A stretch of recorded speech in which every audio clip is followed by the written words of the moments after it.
हर exam में एक reaction 2 marks का तो लगभग आ ही जाता है। तो इस 3 मिनट में तुम्हारे 2 मार्क्स गारंटी हो जाएंगे।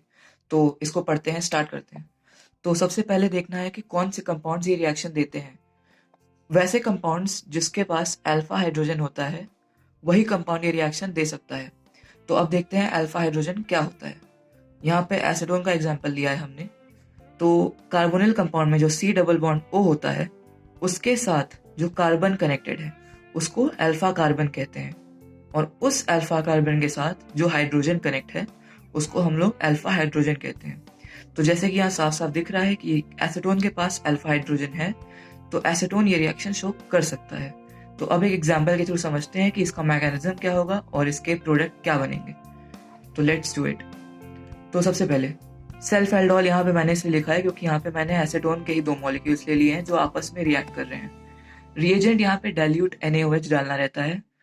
तो यहाँ पर होगा क्या, तो एक और इम्पॉर्टेंट बात कि जो दूसरा रिएक्टेंट है हमारा, जैसे यहाँ पर एसीटोन और एसीटोन है यहाँ पर ऊपर, तो दूसरे रिएक्टेंट के पास भी अल्फा हाइड्रोजन प्रेजेंट होना चाहिए। तो ये एक बहुत ही इंपॉर्टेंट बात है, नहीं तो रिएक्शन होती नहीं है। तो मैकेनिज्म पे आते हैं। तो यहाँ पर एसीटोन और एसीटोन रिएक्ट कर रहा है। तो सबसे पहली बात, ये Z क्या है। तुम्हें एसीटोन को ऐसे लिखना है कि एक H के साथ बाकी सब कंपाउंड पूरा कनेक्ट रहे।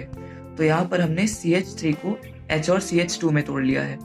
तो एक हाइड्रोजन को बाहर निकाल के बाकी सब कंपाउंड को Z मान लेना है। ये H जो होगा ये इस एसीटोन पर आएगा। तो कार्बन के पहले से 4 बॉन्ड है यहाँ पर, इसलिए ये बीच वाला बॉन्ड डबल बॉन्ड में से एक पाई बॉन्ड टूट जाएगा। H और H से बॉन्ड यानी कि क्लीवेज हो जाएगा इस बॉन्ड का। तो ये OH बन जाएगा और यहाँ पर ये हाइड्रोजन आके यहाँ पर लग जाएगा। तो ये प्रोडक्ट हमारा बना, OH बन गया, एक हाइड्रोजन आके यहाँ पर लग गया, और जो बाकी बचा हुआ Z है जिसको हमने Z माना था, वो पूरा कंपाउंड एक सिंगल बॉन्ड के साथ हमें इसी के साथ जोड़ देना है। तो यहाँ पर OH आया, यहाँ पर H आया, यहाँ पर OH और यहाँ पर H, और बाकी जो पूरा Z है वो हमने एक सिंगल बॉन्ड के थ्रू जोड़ दिया है इधर। तो 2.5 मिनट में मैंने तुम्हें ये रिएक्शन पूरी बता दी। और कोई रिएक्शन चाहिए तो प्लीज कमेंट